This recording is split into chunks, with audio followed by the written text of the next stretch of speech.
আজকে এখানে আমাদের বলার উদ্দেশ্য আপনি একটু বসে বলুন। আমরা মুক্তিযোদ্ধার মাকে সম্মান জানাচ্ছি। আপনি কি বলতে চান আমাদের সামনে একটু বলুন। আমার খোকা মুক্তিযুদ্ধে গিয়েছিল, এখনো ফেরেনি। কেউ এখনো আমায় খবর দেয়নি যে আমার বাবা বেঁচে আছে কি মরে গেছে। আমাকে কেউ কিচ্ছু দেয় না। দেখেন আমার চশমাটাও ভাঙা চড়া, আমার দেখেন লাঠিটাও ঠিক তেমন না, আমার জুতোটাও ছেঁড়া। আমার কেউ কিচ্ছু দেয় না।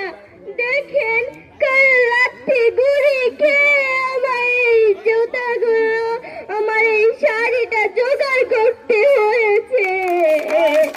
খোকা তুই কোথায়? তুই ছাড়া যে আমার আর কেউ নেই।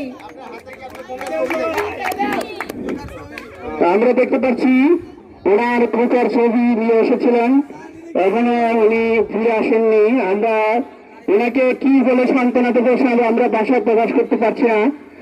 ওনাদেরকে আসলে মুক্তিযোদ্ধার মা হিসেবে যে সম্মানটা উচিত হয়তো তারা এখানে পাচ্ছেন না।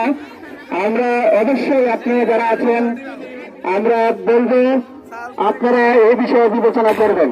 আপনাকে অনেক ধন্যবাদ। আপনাকে আমাদের এই জাগ্রত সেবা সংঘের পক্ষ থেকে আমরা ছিলাম। ঠিক আছে, আপনি আসুন।